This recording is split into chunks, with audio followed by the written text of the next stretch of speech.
Muito obrigado, que a graça e a paz do nosso Senhor Jesus Cristo continuem sendo multiplicadas a todos nós. Estou um pouco enfermo, um pouco com gripe, após uma viagem, já estou 15 dias fora de casa, de Curitiba, onde eu moro, e passei pela República Dominicana, depois Washington, capital dos Estados Unidos, Houston, no Texas, e agora aqui com vocês. Vou voltar para casa só segunda-feira, dia 8. Conversei com a minha esposa e ela já está acostumada, nós já estamos acostumados, na verdade, os dois. Agora, depois de 48 anos de casamento com a Alzira, a gente já se acostumou a esses períodos. Ela viaja comigo também, a próxima viagem que eu vou fazer, ela vai comigo.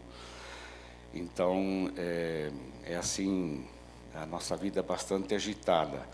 Com 68 anos, a gente já começa a sentir, né, que não tem mais 30, 35, não é?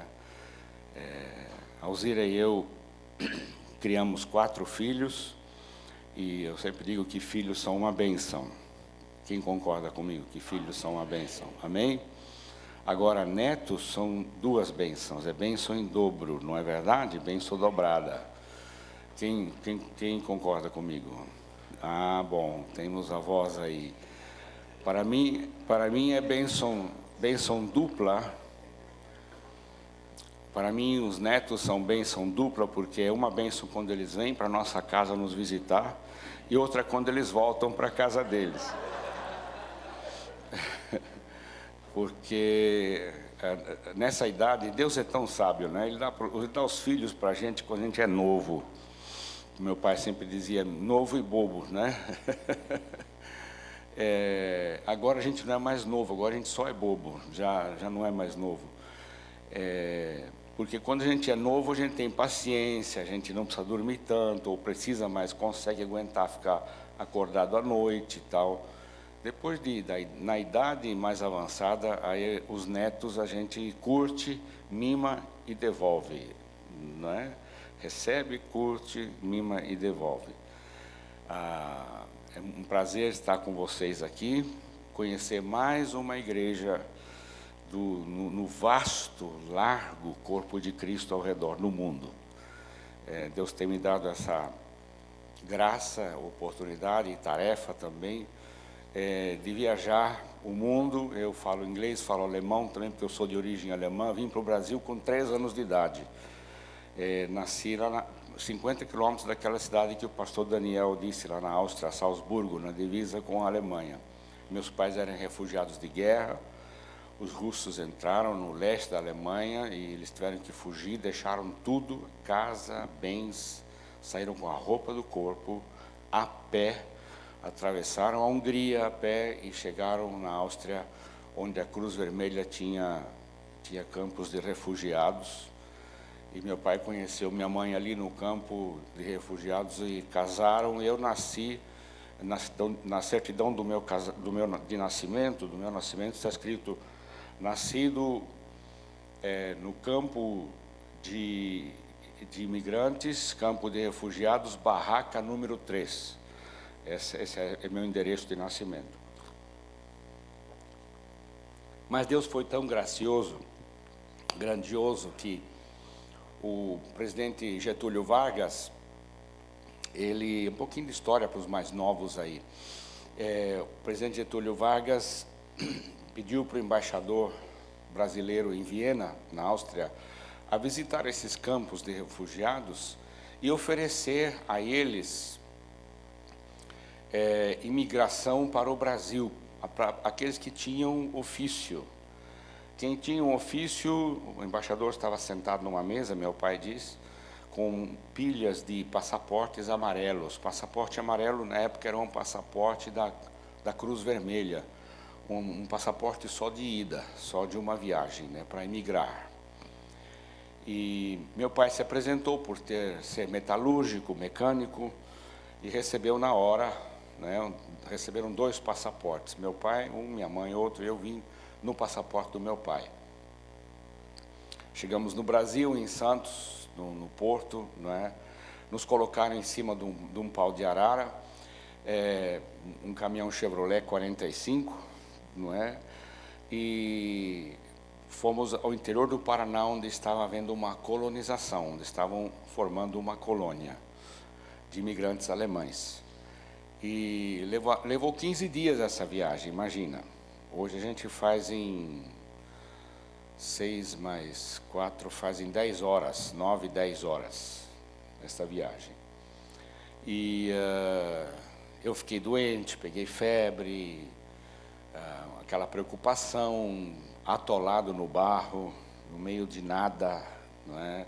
Acabando a água, então, por causa da chuva, eles conseguiram pegar água das poças d'água, não é?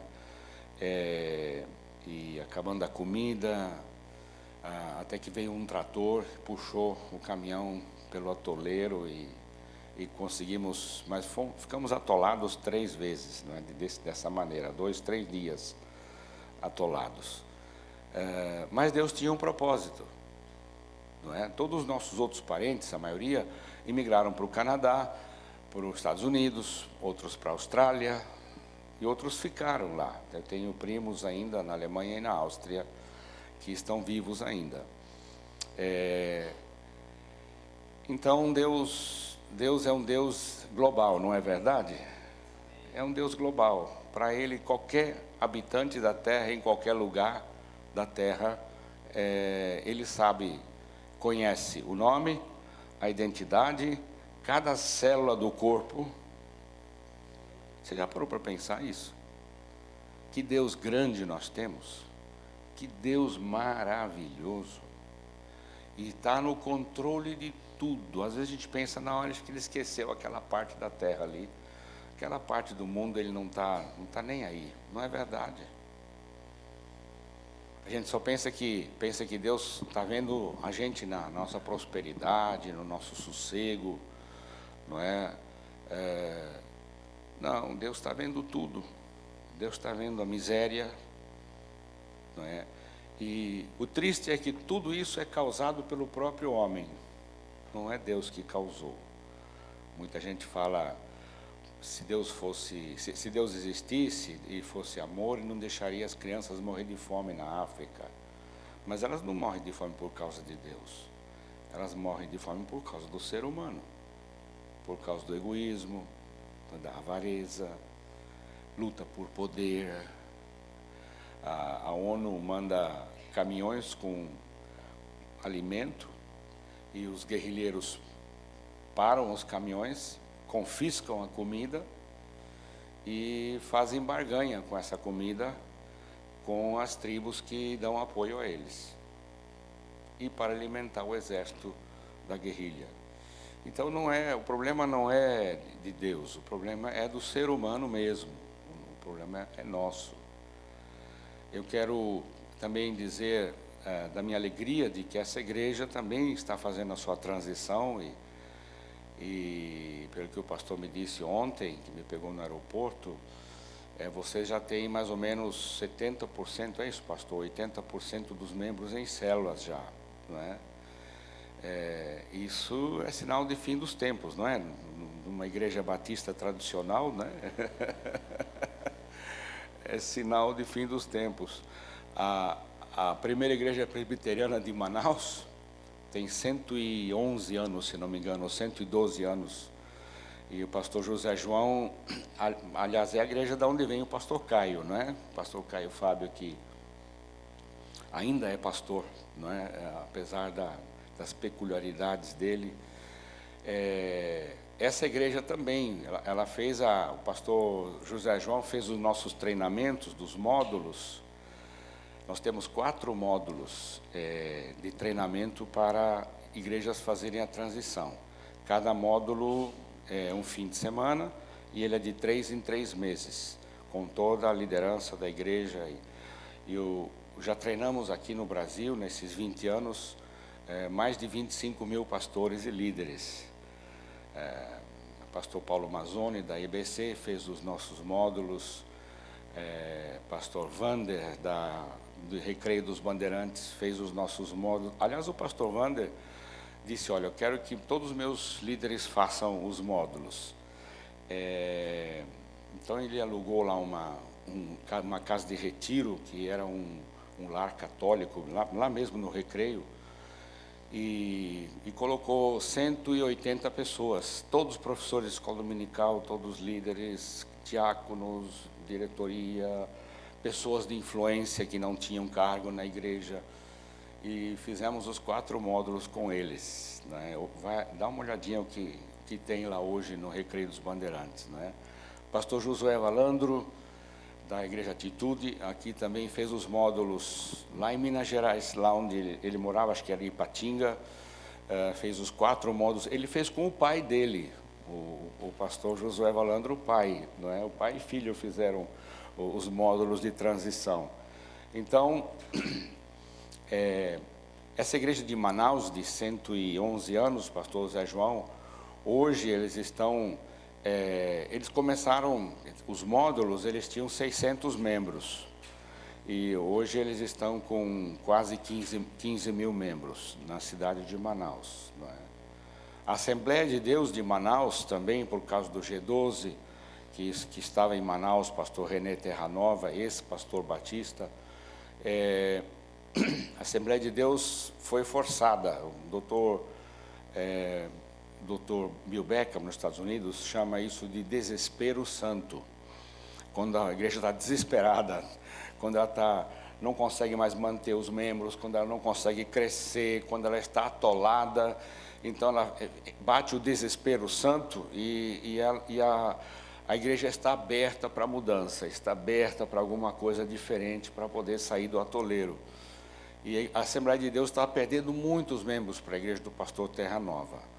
E aí perguntou ao pastor Zé João, o que eu faço? Vocês estão em células, vocês são uma igreja saudável. Liga lá para Curitiba, fala com o pastor Roberto. Então, eles me trouxeram para Manaus e fizemos os 4 módulos com 600 pastores da Assembleia de Deus, só de Manaus. Hoje eles têm, se não me engano, 25 mil células na grande Manaus e nos ribeirinhos ao redor. Então eu quero dizer que vocês fazem parte de um mover de Deus, amém?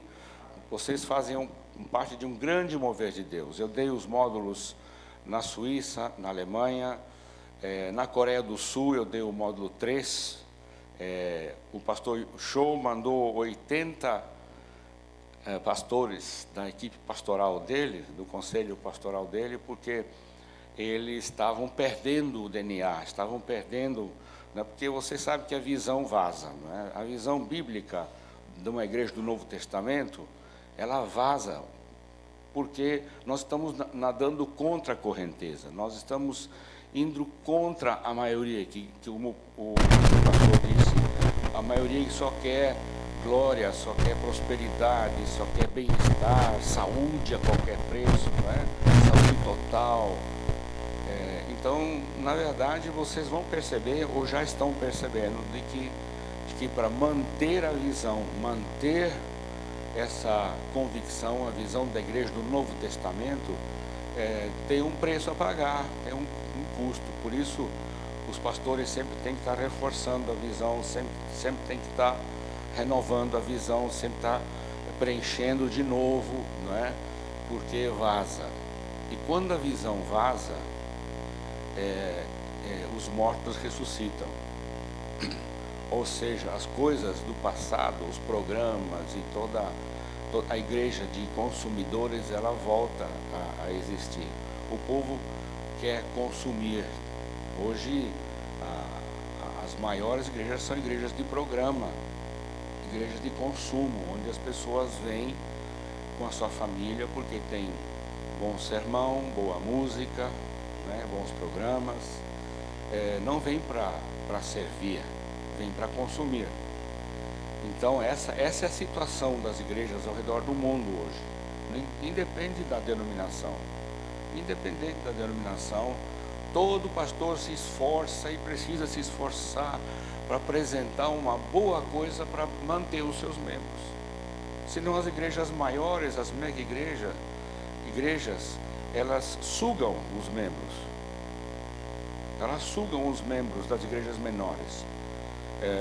Grandes igrejas e mega igrejas que têm uma mega estrutura e mega programas, elas sugam os consumidores das igrejas menores na cidade. Eu tenho ouvido reclamação de pastores, pois é, eu estou com dificuldade, eu estava com 100 membros, agora está difícil, porque meus membros estão indo para as mega igrejas, Atitude, Recreio. Não estou falando isso depreciativamente, vocês estão me entendendo? Não é nada, a mega igreja tem o seu lugar, mas é um fato que acontece. E se nós não temos células, nós não vamos conseguir segurar as pessoas. É isso que eu quero dizer.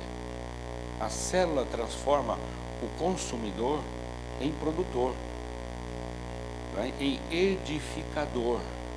Nas células nós edificamos uns aos outros. Nós não vamos lá para cruzar os braços e dizer para o líder: agora me dá alimento, viu? Põe aqui na boquinha, ó, aqui. E se o alimento não for bom, cospe na cara do líder, inclusive. Por quê? Porque essa pessoa ainda não mudou o seu paradigma, não mudou a sua mentalidade de consumidor. Passa de consumidor do banco da igreja para consumidor no sofá de uma sala. Mesma coisa. Vocês estão me entendendo? Então, por isso que precisa mudar a mentalidade, precisa mudar o paradigma. Nós precisamos mudar os valores, os princípios. E os 4 módulos que nós oferecemos aos pastores na transição ajudam nesse passo a passo para mudar os valores. Não adianta implementar a estrutura sem mudar valor, né? Não adianta. Você cria uma estrutura nova e o pessoal continua consumidor, com os valores antigos, né? Acho que, pastor, o meu tempo nessa igreja terminou. Meu tempo nessa igreja terminou. Deus está me mostrando, o Espírito Santo está me mostrando que aquela igreja agora vai ser o meu lugar. Quando um membro vem falar isso comigo, eu digo: que Espírito mostrou isso para você? Qual Espírito foi? Foi o Santo? Ou foi um outro Espírito? Espírito do egoísmo, do consumismo, não é? Pastor, aí a pessoa não sabe muito bem o que dizer, o que responder. Mas esse é o espírito do cristão em média hoje. Se você tem todo mundo numa célula ativa, nós vamos ver já, vamos analisar essa célula da igreja que é a igreja do Novo Testamento. O Novo Testamento foi escrito para leitores nas casas, que se reuniam nas casas, não era para ser lida de púlpito como nós fazemos hoje. As cartas passavam de casa em casa. Quando Paulo escreveu aos Coríntios, todas as igrejas nas casas liam essa carta. Tessalônica, liam as células, as igrejas nas casas de Tessalônica. Desculpa.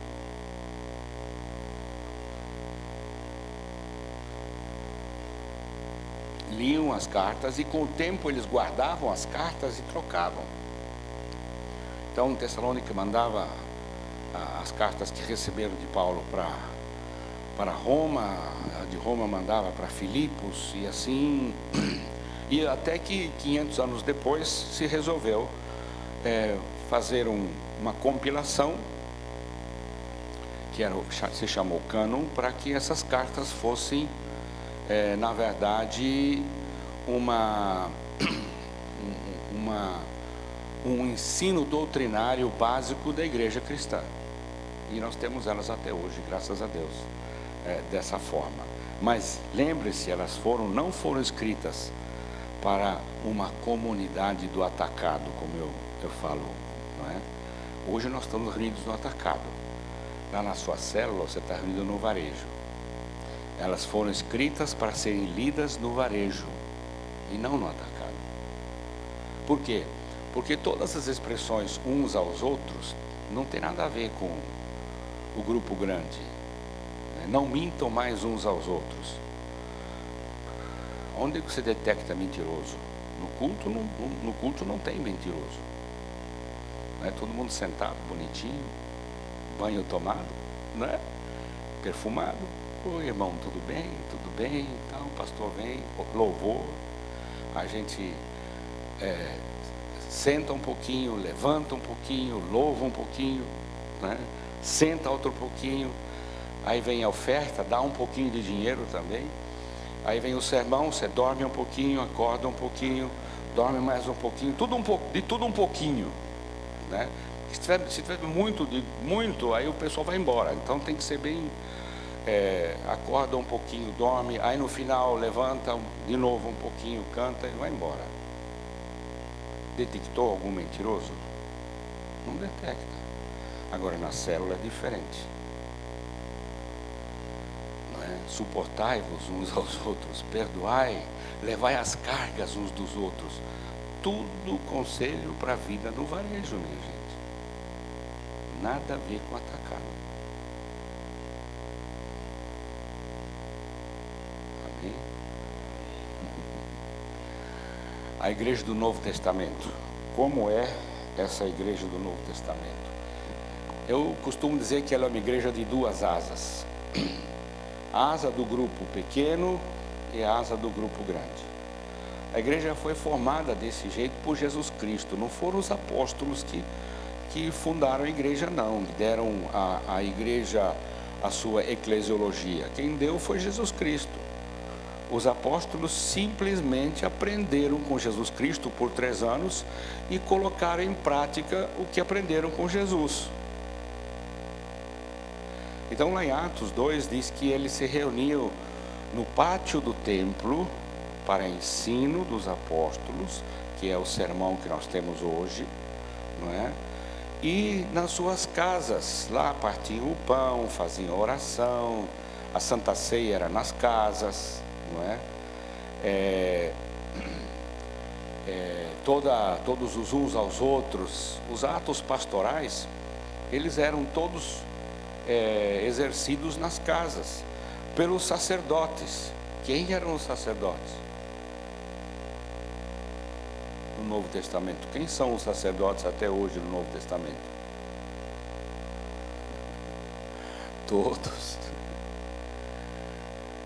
Todos. Nós somos um reino de sacerdotes. Amém? No Velho Testamento era só os levitas, quem era da tribo de Levi. Hoje não. E sacerdote, o que ele faz? Ele ministra, não ministra? Ministra a graça, ministra o perdão, porque ele é o elemento de ligação entre Deus e o ser humano. Essa é a nossa tarefa também. Nós já vamos ver. Nossa tarefa é sermos sacerdotes, levarmos os nossos problemas e pecados a Deus e trazermos de Deus a resposta e o perdão. É uma comunicação de mão dupla. Então, a igreja do Novo Testamento, ela é composta de sacerdotes. Essa é a primeira mudança que tem que haver, gente.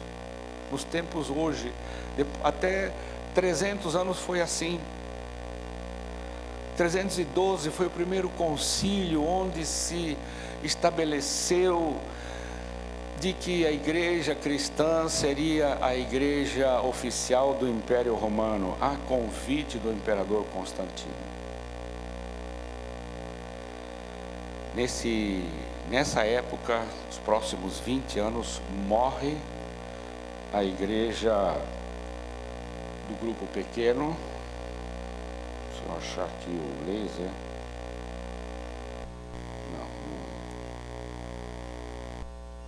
Também não é. Tem laser aqui. O vermelhinho, isso. O meu é o verde, por isso que eu apertei no verde aqui, não.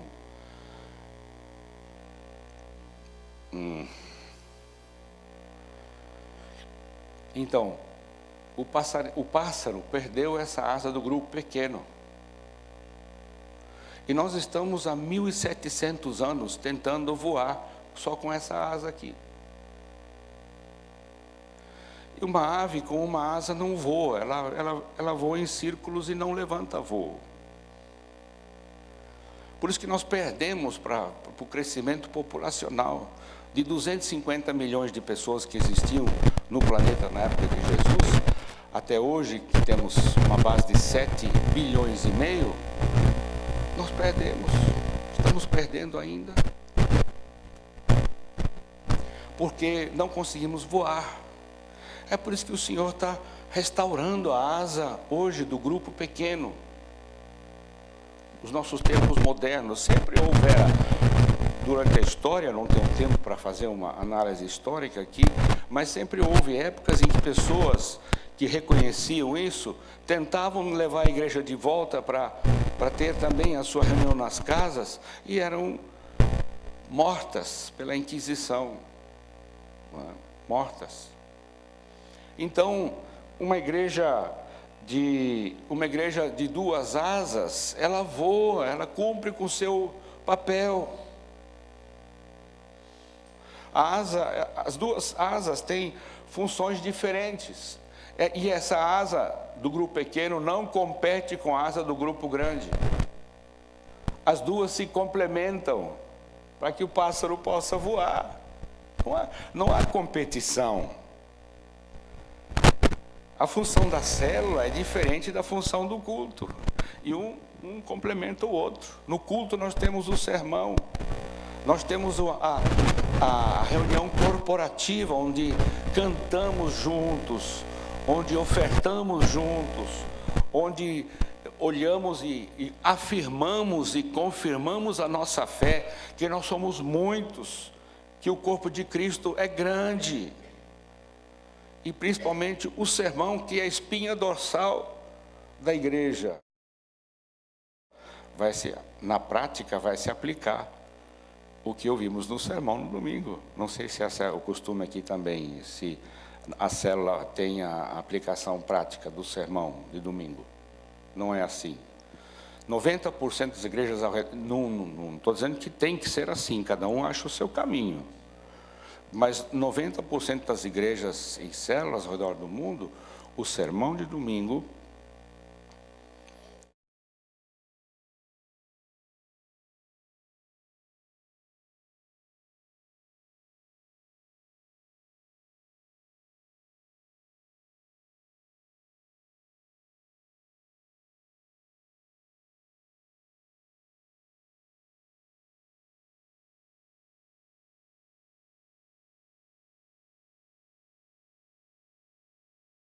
texto.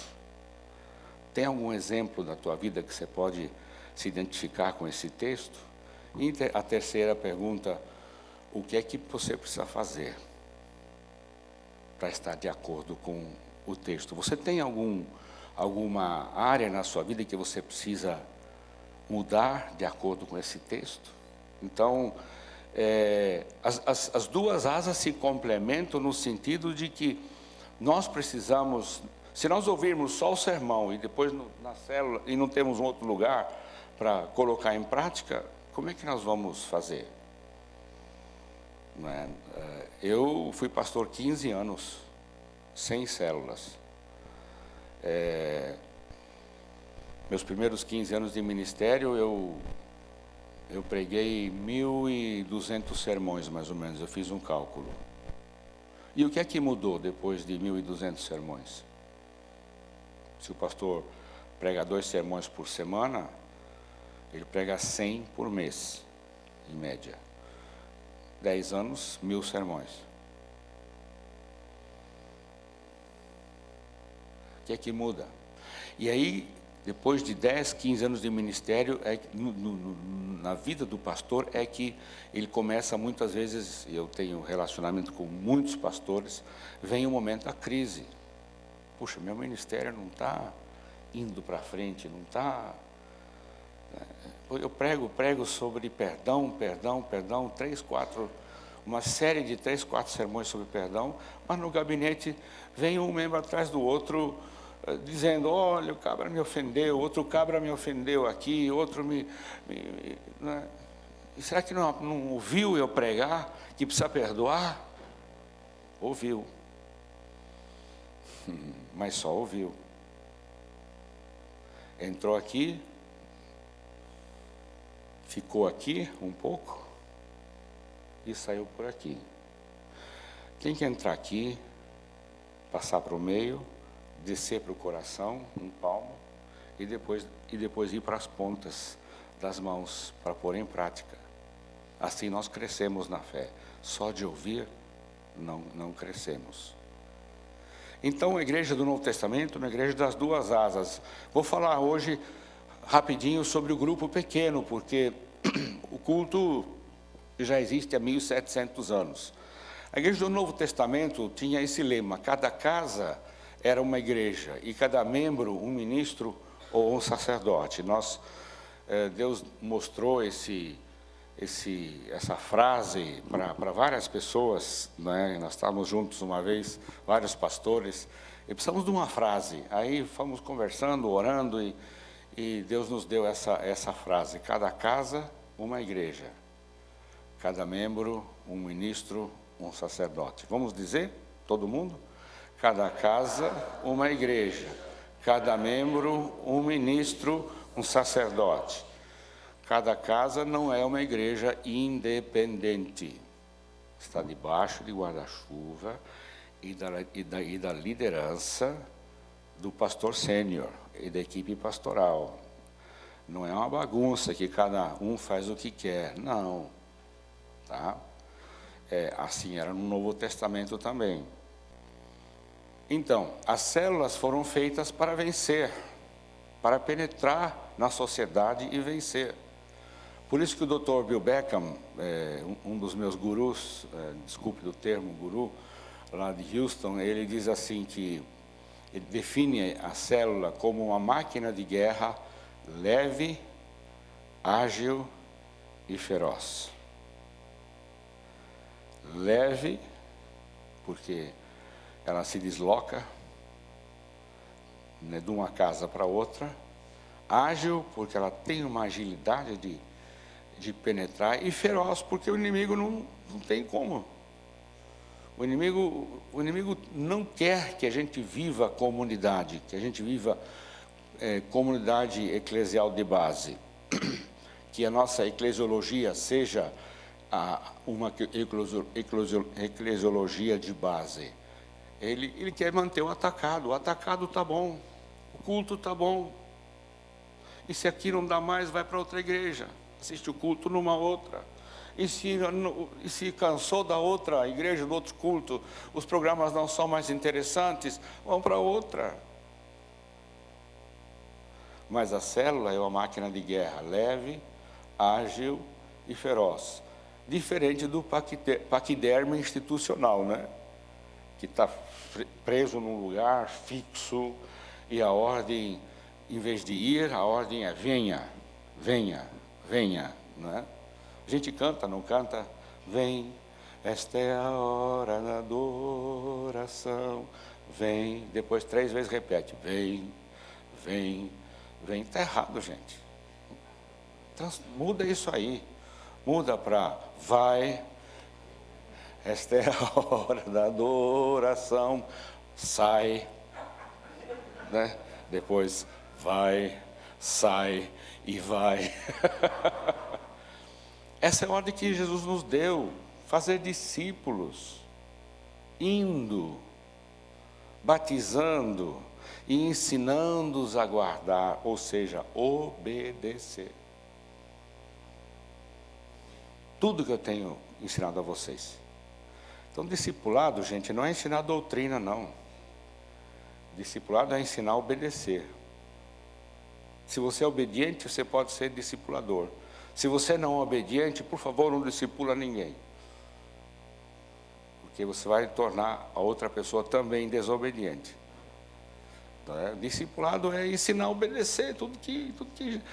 Por isso nós temos que reler o Novo Testamento, nós temos que reler os 4 evangelhos. Eu estou há 37 anos relendo o Novo Testamento, para me livrar de muita coisa do Velho Testamento que nós adquirimos com a mudança, não é, de Constantino. Com Constantino, a igreja deixou de se reunir nas casas, foi para prédios, para edifícios. Não é? E em vez de, a igreja nasceu um movimento, depois ela se tornou um monumento. E hoje nós convivemos com a igreja monumento. Recentemente pegou fogo num monumento lá em Paris, né? Na igreja Notre Dame. Grande monumento, o pessoal todo, monumento histórico. Gente, aquilo tem que ser um corpo vivo. Um corpo em chamas, mas não em chamas que o bombeiro tem que apagar, mas um corpo vivo em chamas para levar o evangelho para toda criatura. Amém. Amém. Batista pode falar amém também? Pode, fala. Bom. Eu sei de um pastor batista que um dia falou para mim, não pode falar aleluia nem amém, não é? Eu falei, mas por que não? Quando nós cantamos o hino 112 do cantor cristão, a gente canta assim, glória, glória, glória, glória, só para não dizer aleluia, porque não pode dizer aleluia, né? Desculpa da piada, né? Uma máquina de guerra leve, ágil e feroz. A célula é a igreja. Amém? Por quê? Porque ela é uma comunidade holística de Cristo. O termo holístico significa completo, usado na teologia, na psicologia, na pedagogia e filosofia. Aquilo que é whole no inglês, completo, aquilo que é completo. Ela é completa. Por quê? Porque ela tem a presença de Jesus. Nós já vamos ver isso. Se Jesus está presente, que é o DNA da célula, também está presente o seu poder, que é o sistema de força da célula, e os seus propósitos, as funções da célula são cumpridas. Presença, poder e propósito. Então, a fórmula para produzir uma célula do Novo Testamento faça com que Cristo seja o DNA, o centro da célula. Não é o líder da célula que é o centro. Amém? Isso tira peso de você, líder, não tira. Quem é líder de célula aqui? Levanta a mão. Olha aí, quase todos, que bom. Não é você que vai tornar a célula bem sucedida, não. É a presença do Cristo. Por quê? Porque tem o DNA nessa célula, não é? É a comunidade holística, porque Cristo está presente. E onde Ele está presente, nós nos reunimos ao redor dEle, não ao redor do líder da célula. O que é o DNA? DNA é o ácido desoxirribonucleico que leva a nossa carga genética. A carga genética determina muitas coisas no nosso físico, cor da pele, cor do cabelo, toda a forma física, não é? Também traços da personalidade, traços do caráter, são hereditários pelos genes, não é? Os genes, eles têm dentro de si aquele código que quando vai para quando forma um outro corpo, repete aquele código. Então, o nosso objetivo na célula é alcançarmos, como diz Paulo, a estatura de Cristo, da altura de Cristo, e não do líder da célula. Se Cristo está presente, não falta nada. Temos toda a graça de Deus. Não sei se você se dá conta quando você se reúne com a sua célula, que nós estamos nos reunindo ao redor da presença de Cristo. Muitas vezes se espera muito do líder, não é? Nós treinamos o líder, temos escola de líder e tal. A gente dá pouca atenção para essa área. A gente vai treinar também os líderes e o povo a se prepararem para entrar na presença de Cristo, para ter essa consciência de que nós estamos na presença de Cristo. Senão é uma célula humana. E uma célula humana não vai longe. Ela logo fica chata. Não é? Ela logo perde o seu ímpeto, perde a sua graça. Eu tenho acompanhado igrejas onde o pessoal liga para mim: pastor, nós estamos assim no marasmo, parece que os líderes estão cansados, o povo está cansado, as células não funcionam. Gente, é célula humana. Se Jesus está presente, Ele renova nossas forças. Não é? Eu não perderia uma célula por nada, se eu tivesse a consciência de que eu vou estar na presença de Jesus. Ele vai renovar minhas forças. Ele vai me curar se for preciso. Porque quando Ele está presente, também nós vemos que há a perfeita comunidade do Pai. Fico me enroscando aqui do Pai, do Filho e do Espírito Santo. Cristo já possibilitou essa perfeita comunidade. Efésios 1, 22, 23 diz que Deus deu Cristo à igreja como cabeça para completar a igreja. E a outra parte que me trinca: e a igreja completa Cristo. Cabeça sem corpo não vale nada, e corpo sem cabeça não vale nada. Precisa dos dois. Cristo a cabeça, a igreja o corpo. Eu li esse texto anos e anos e anos e nunca percebi isso.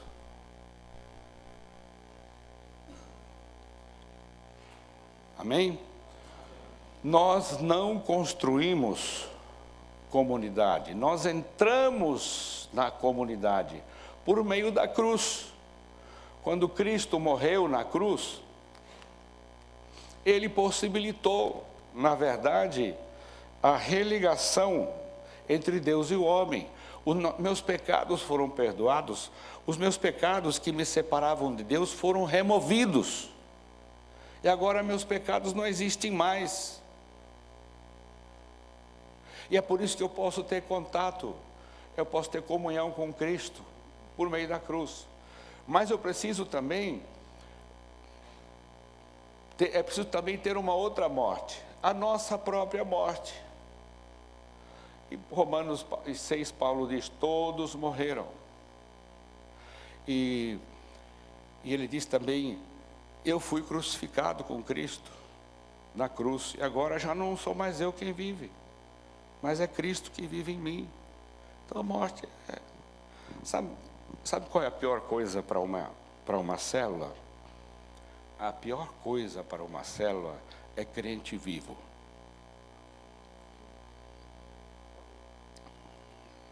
O crente vivo só atrapalha.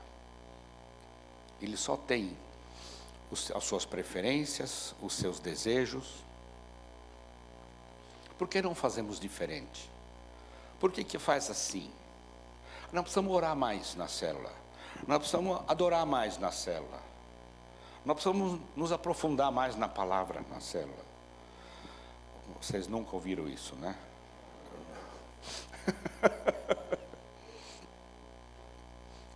É crente vivo.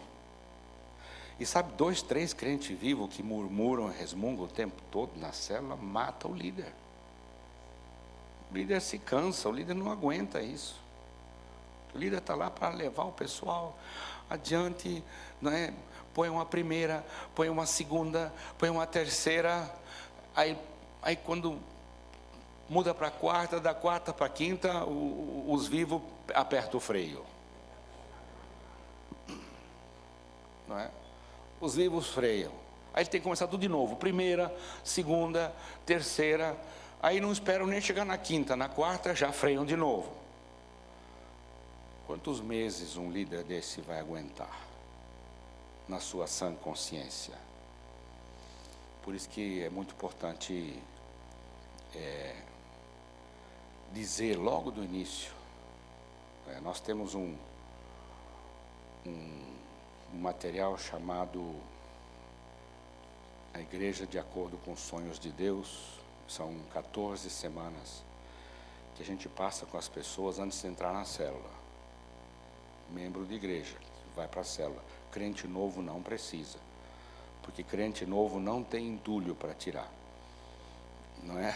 Crente novo vem limpinho. O que você falar para ele, ele aceita. O problema é crente velho, é o crente encardido. Esse é duro na queda. Então, a gente passa essas 14 semanas com os membros da igreja antes de entrar na célula para não acontecer isso. Porque eles precisam mudar os valores antes de entrar na célula. Precisam mudar, não é, os princípios antes de entrar na célula. E eles, quando chegam na célula, eles já não vão mais querer as vontades próprias. Eles já entenderam que na célula eles precisam ser edificados e edificar. Que eles são sacerdotes também. O líder não é sacerdote sozinho. Os pastores não são sacerdotes sozinhos. Todos somos sacerdotes. E se não passar por essa... A gente dá isso nos módulos, né? A gente não passar por essas 14 semanas, vai ser muito difícil. Muito difícil, porque até o líder aprender que nós estamos na presença de Cristo, tira o sangue do líder. Então, a presença de Cristo faz com que é Ele quem edifica a célula, não o líder. Ele é que nos deu o poder para a edificação. Por isso a gente precisa morrer. E eu sugeria, na minha transição, no começo, para deixar isso bem claro, eu disse para os meus líderes, faz um cartaz assim, numa cartolina, e escreva com letras maiúsculas, tinta bem grossa, morra. E aí deixa do lado aqui na reunião da célula. Quando o cabra começa a murmurar, porque você levanta e mostra para ele. Morra. Tem que morrer. E já em seguida convida ele para morrer. Vem cá, irmão, senta. Joelha aqui, nós vamos todos, vamos celebrar, fazer uma celebração fúnebre aqui. A morte do eu, a morte do ego, do que eu quero assim, eu, e vamos para a cruz, vamos levar você para a cruz. A gente brinca, mas é isso mesmo, gente. Se não morrer, fica muito difícil. Ele precisa estar vivo, Ele precisa comandar, Ele é que está presente. Então é o DNA, é a presença do Senhor Jesus que faz a célula ser igreja. O que é que faz o culto ser igreja? Presença do pastor? Não, é muito bom o pastor estar presente, mas é a presença de Jesus também. Não é diferente. Não é diferente. Então,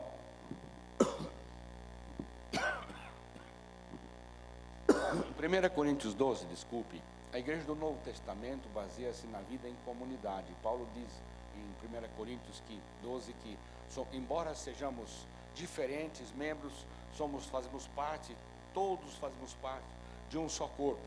Assim que quando um chora, todos choram. Quando um se alegra, todos se alegram, não é? Todos fazem parte do mesmo corpo, unidos à cabeça que é Cristo. Se Cristo é o cabeça, posso ter a certeza que haverá ministração por meio do corpo de Cristo, não é? A nossa célula, o pessoal está sentado aqui ao redor de Cristo, e Cristo vai ministrando ao coração, e nós, através de Cristo, ministramos uns aos outros. Já vamos ver isso logo. Depois da presença de Cristo, são 3 palavras que começam com P, para você não esquecer mais: presença e poder. Vem o poder que está presente também.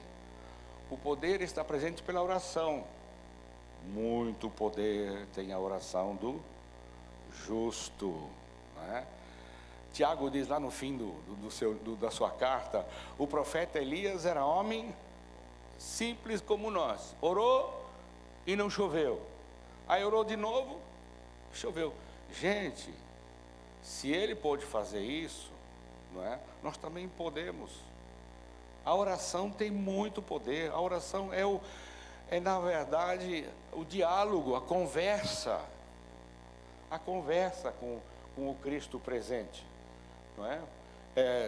Eu tive que reeducar meu povo na célula para não orar assim: amantíssimo Pai que estás no céu, sabe aquela oração? Não, Senhor Jesus, o Senhor está presente aqui, veja a dor de cabeça do meu irmão, alivia, por favor.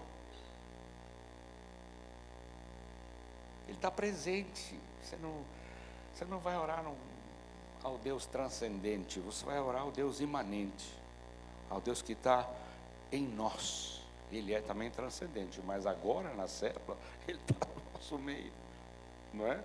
Então a oração tem muito poder. A oração, ela é a comunicação, forma a base da comunicação. Aí vem os dons do Espírito Santo. Pronto, agora entramos num campo minado. Agora, se eu quiser briga aqui, em 2 minutos nós vamos brigar aqui.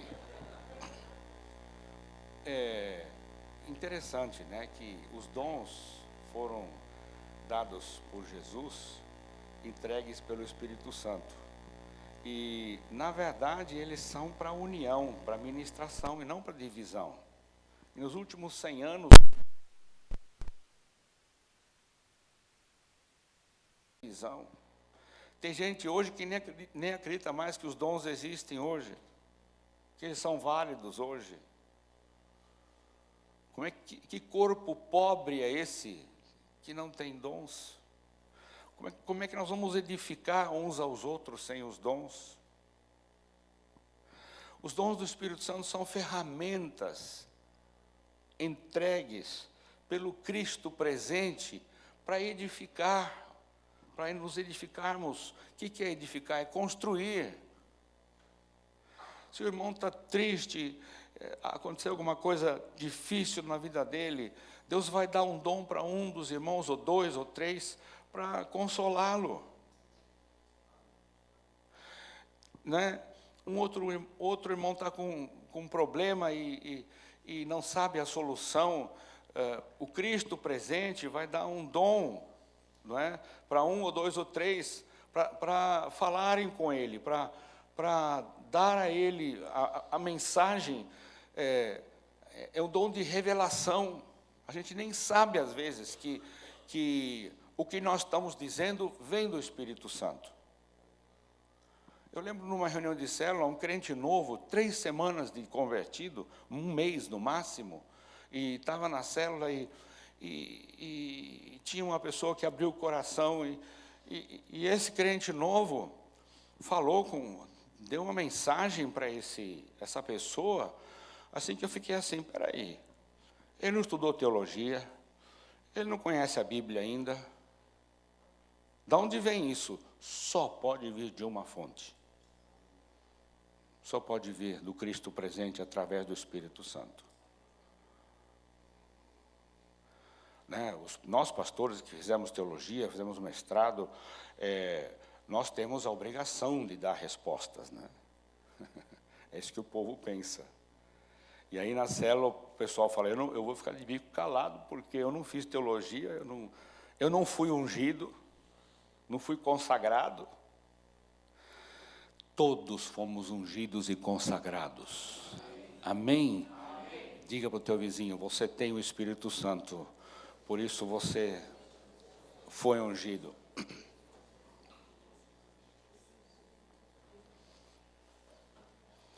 Veja como o Velho Testamento entrou na igreja. E essa foi a maior arma de Satanás, trazer de volta o Velho Testamento. Porque no Velho Testamento só os profetas eram ungidos. E a unção recaía sobre a pessoa. E havia uma uma distinção muito grande entre a unção, né, que o rei recebeu, a unção que o profeta recebeu, do resto do povo.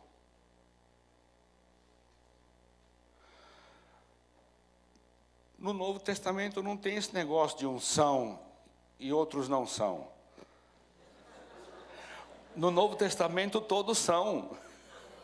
Não é isso? Todos são, todos somos.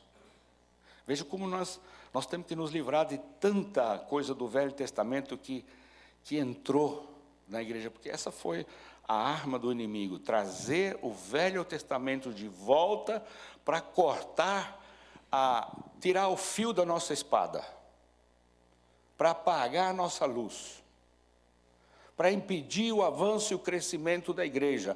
A igreja perdeu o foco e perdeu o alvo, porque voltou para o Velho Testamento.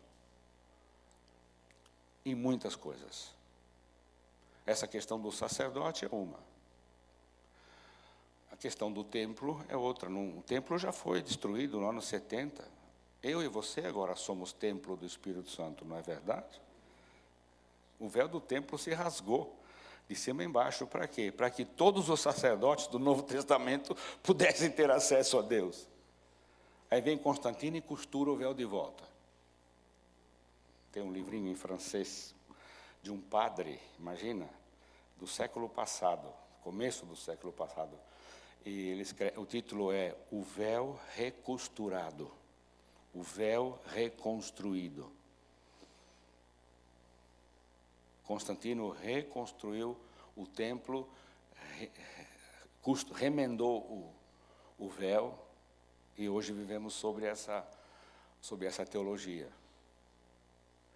Lutero e os outros reformadores é que trouxeram de volta o sacerdócio universal de cada crente, né? Mas ficou no papel também. Na verdade, não aconteceu, né? Hoje o sacerdote é quem estudou teologia, quem passou pelo concílio, quem foi ordenado, né? E passou pelos requisitos da instituição. Quer ver como isso é verdade? Alguém fica doente na igreja, vai para o hospital. Ele vai para o hospital, os amigos vão visitar, ele até pode participar de um grupo pequeno de oração, seja lá o que for, de leitura da palavra, ou até uma célula, mas ele ainda não está com os valores antigos na cabeça. Aí o pessoal ora, o pessoal faz de tudo, um leva flor, outro leva iogurte, maçã, né?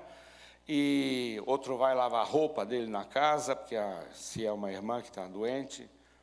Mas quem que esse doente está esperando ainda para visitar? O pastor. Aí quando o pastor chega, abre a porta devagarzinho, olha assim, pastor, o senhor é o meu pastor, e nada me faltará, né? Os outros que visitaram não foram pastores? Até aquela irmã que tem uma oração fervorosa foi lá e orou por ela, né? Assim vocês veem como nós vivemos no Velho Testamento muitas das coisas. Outra coisa, o conceito de santidade. Como é o conceito teológico de santidade do Velho Testamento? Você tem que se apartar dos pecadores, para não ser contaminado por eles. Qual é o conceito de santidade do Novo Testamento? Qual foi o problema dos fariseus com Jesus? Jesus se assentava, comia, andava com os pecadores. Por quê? Porque ele era santo. E ele queria contaminar os pecadores com a santidade dele. Você vê? E porque nós somos santos, nós temos que ter amizade com pecadores. Como é que os pecadores vão se salvar se nós ficamos só entre nós? Me fala. Normalmente em igreja, festa de aniversário, quem é que vai? Outros crentes.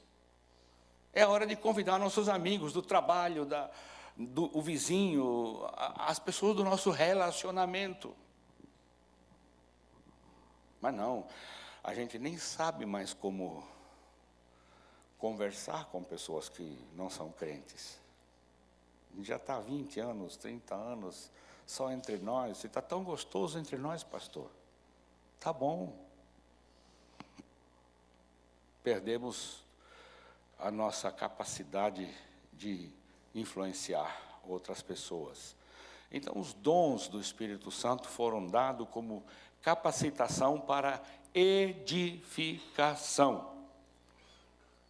O termo em grego é oikodomeo, ou seja, edificar as pessoas do seu relacionamento. Oikos é o termo para casa, seus relacionamentos, e domeo é a bênção. Você edifica as bênçãos. E como bons oikonomos, daí vem a nossa palavra economia, administradores dos dons que recebemos, né? Me esqueço agora o termo que Almeida, dispenseiros usa. Almeida usa dispenseiros, como bons dispenseiros. Meio difícil de entender, não é? Administrador é mais fácil? Mais fácil. Usa a Bíblia de linguagem de hoje, tá, gente? Se vocês querem ganhar pessoas para Jesus, usem a linguagem de hoje, porque você não precisa explicar nada para as pessoas.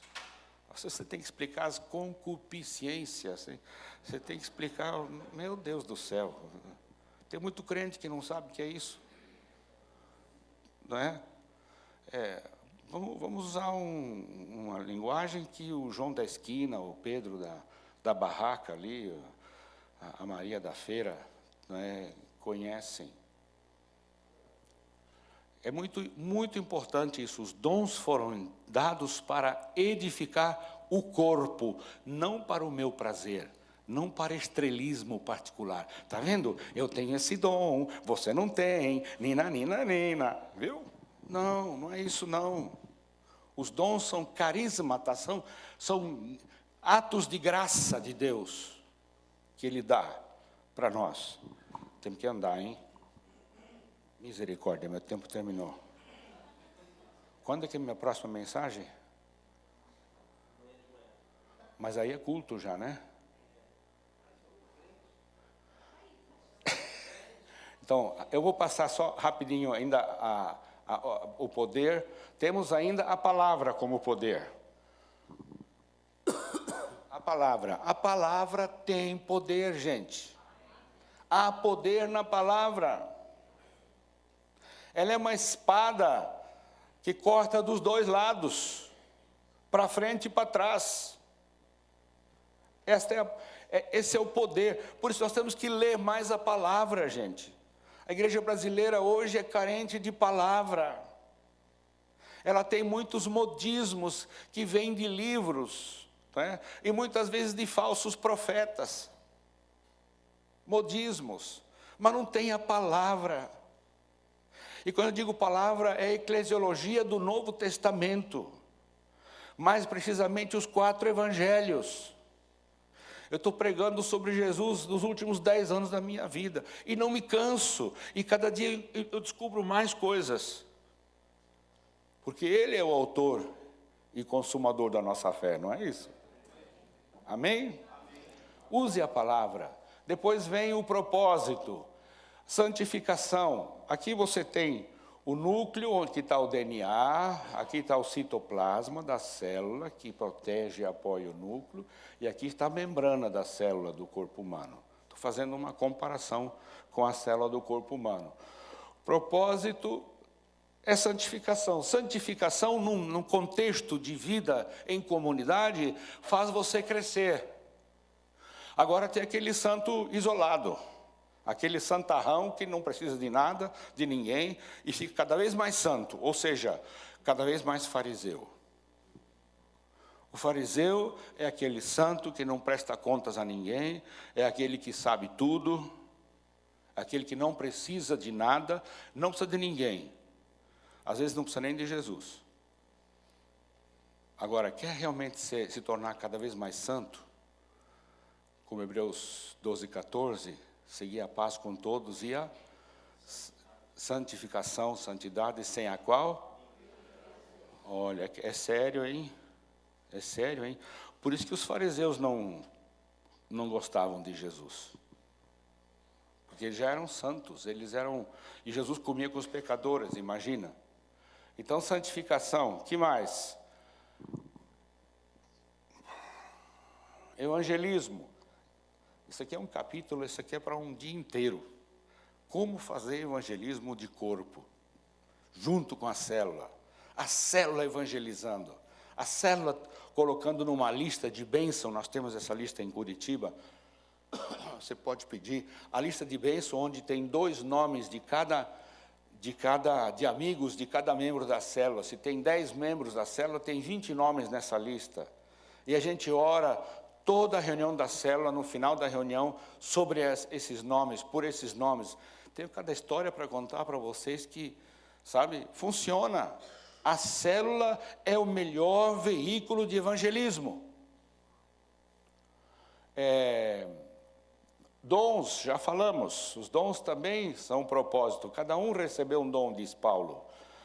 Discipulado, edificação, discipulado, desculpa. Vou voltar para a edificação, que eu me enganei aqui com dons. A edificação, nós já falamos, um edifica o outro na célula. Quando um está tentando uma necessidade, o Espírito Santo vem e traz um dom que Jesus Cristo deu, para que aquela pessoa seja edificada. Edificação acontece na célula. Discipulado também, não precisa discipular. Nem dá para discipular, não dá, mas não deve, fora da célula. Ou seja, se ele é meu filho espiritual e ele se converte, eu sou responsável por ele dentro da nossa célula. Ele tem um pai e eu sou responsável para que ele cresça. E a célula toda me ajuda também a cuidar dele. Eu sou pai e os outros membros da célula são tios, não é isso? Agora ele ganha o outro ali, atrás, e se ele é pai daquele e eu sou pai dele, ele é meu neto. Não é verdade? Então, eu cuido do meu filho, que vai cuidar do meu neto. Na minha família é assim. Eu ajudo meus filhos a cuidar dos netos. E tomara que eu consiga ainda ter bisnetos. Tomara que Deus me dê no templo regulamentar, ainda um acréscimo de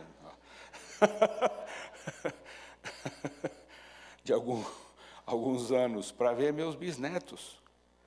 Né? Porque aí você vê o fruto do seu trabalho. O fruto da sua integridade, o fruto do teu esforço, né? Da tua paixão por Jesus. Então, o evangelismo na célula tem todo um curso, um fim de semana, que nós oferecemos sobre evangelismo na célula, através da célula. Discipulado, comunhão, adoração, estudo bíblico. A célula não tem, o objetivo principal da célula não é estudo bíblico, não é uma classe de estudo da Bíblia. O estudo da Bíblia, a palavra, como nós vemos aqui, ela acontece normalmente quando nós nos edificamos uns aos outros.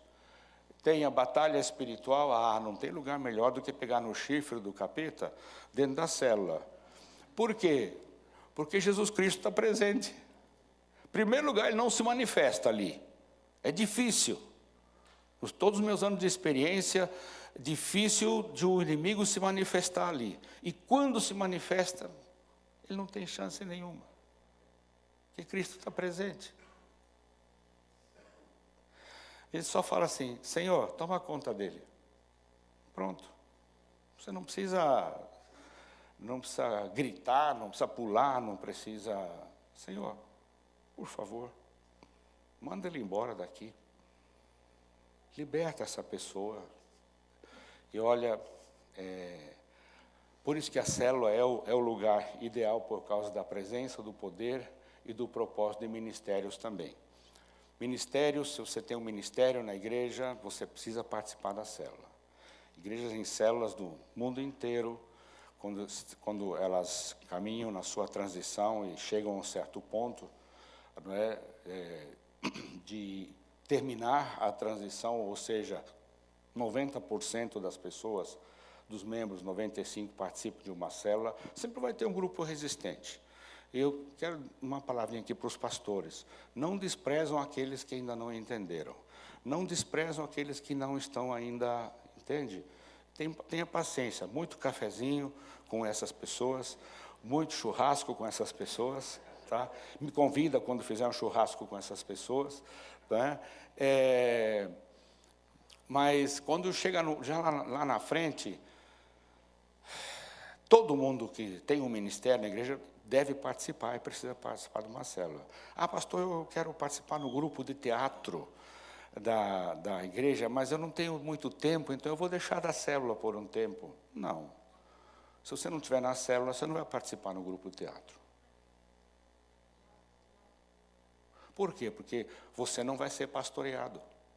Você é pastoreado na célula. Deu para entender? Tem pouco amém. Eu estou vendo que... Eu sei que é duro. Não é legalismo não, gente. É uma questão de prática, de ordem, de... Como é que vamos pastorear você? A quem você vai prestar contas? Quem vai cuidar de você? É a célula. De repente eu tenho alguém aqui na frente, no louvor, que não está na célula. Como é que eu sei como é que eu sei da maturidade, da vida dele, do compromisso dele? Só pelo culto de domingo não dá para saber. Amém? Eu vou deixar outra parte para um outro dia. Amanhã é domingo, é sermão, né, pastor? Então, eu tenho algumas coisas sobre células doentes, não é? Como a célula que só quer estudar a Bíblia, se aprofundar na palavra, eu chamo de célula tatu, que só se aprofunda na palavra. Tá? Depois tem aquela célula Drácula, o sanguessuga, onde os membros vêm no líder e, um vem aqui, aí o outro vem aqui, e outro pega aqui, e o líder vai definhando. O líder vai definhando. Então, por favor, respeite o seu líder. Se você, aqui são quase todos líderes,